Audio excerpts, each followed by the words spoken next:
Hey everybody, my voice may sound a little off because I'm currently sick, but I've always wanted to make a peptide breaking news video because we don't get them often, and even though I'm a couple weeks late, I had some free time today and I've wanted to record this video. I don't pat myself on the back for much, really. In fact, I tend to be quite self-deprecating in my videos and in my personal life as well, but I will say in the past we've covered the research on SS-31 probably in greater unbiased detail than other peptide YouTubers, though there's probably not much of a big competition there. Point being, links to all my other videos on SS-31 will be in the description below. The purpose of this is to cover the very fascinating update in the peptide world, in that SS-31, also known as Elamipretide, has gained FDA approval under its brand name Forzinity for a mitochondrial disorder called Barth syndrome, in particular in patients who weigh at least 30 kilograms. We've covered SS-31's relevance to mitochondrial disorders and Barth syndrome particularly before, but we'll do a quick rehash here before getting into some of the drug details. So as a reminder, SS-31 is a tetrapeptide, meaning it consists of 4 amino acids that interacts with the mitochondria through binding to a phospholipid called cardiolipin, which sits on the inner mitochondrial membrane. That interaction stabilizes cardiolipin and triggers a cascade of downstream effects, improving the mitochondrian's capacity to generate ATP, increasing efficiency, and reducing oxidative stress. So naturally, in conditions where mitochondrial dysfunction is central, that stability becomes crucial. So if cardiolipin's disrupted, ATP generation decreases and oxidative damage ramps up. There's issues with calcium handling, and the mitochondria themselves can become more swollen and permeable, essentially primed for cellular death. Barth syndrome is a rare, X-linked genetic condition that's caused by mutations in a gene called the TAZ gene, which is responsible for remodeling cardiolipin into a more functional form. When that process essentially fails, there ends up being a defective mitochondrial membrane and compromised energy production. And so clinically, that translates into what's a severely brutal phenotype: early onset cardiomyopathy, profound skeletal and muscle weaknesses, growth delays,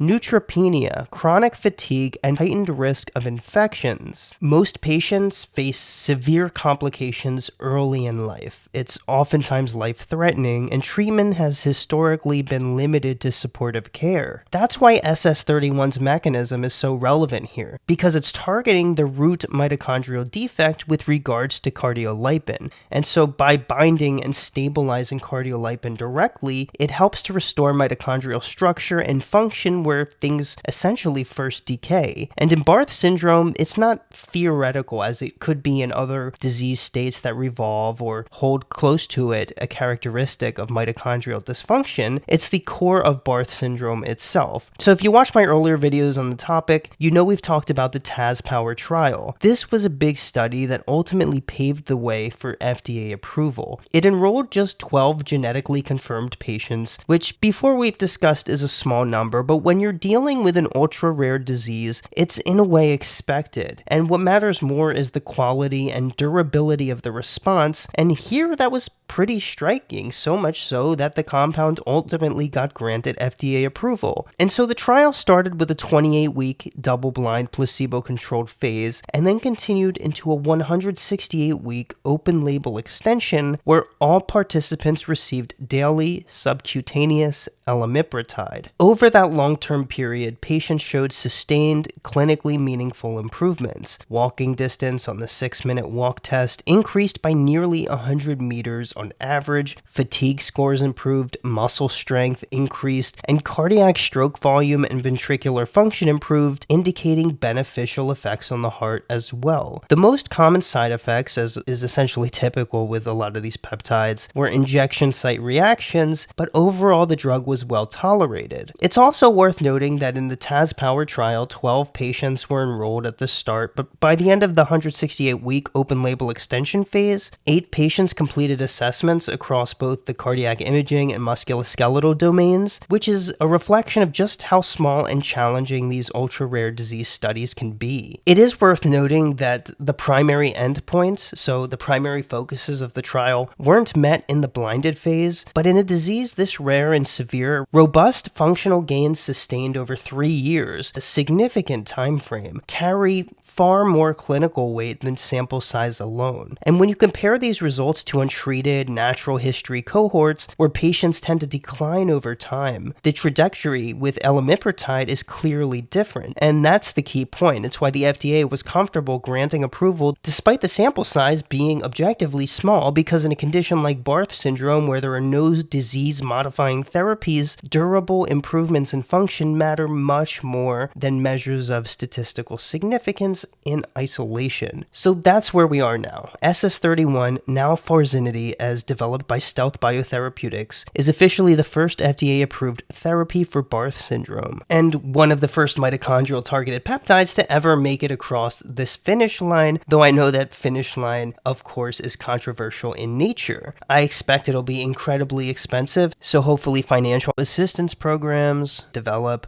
for patients to actually use this peptide, as it appears to, quite frankly, be promising. And while it's not approved for primary mitochondrial myopathy or heart failure or the other conditions we've discussed in past videos, it marks a major milestone in this space. So ultimately, while some of the more experimental compounds do fall under the clinical radar and are mostly discussed in biohacker and self-experimentation ecosystems, some peptides really are facilitated into legitimate medical and specialized spaces intended to help people with unimaginable disease impact, and it's very cool to see. I wanted to thank you for watching this video. If you did like this one and want to see more evidence-based peptide content, please hit that like and subscribe button. It's the best way to help your small-time peptide buddy out. For additional ways to support the channel, I'll link the BPC 157 20-page educational guide and details to take a look at the Patreon in the description below. But most importantly, thank you for watching. I hope you have a great day. Take care.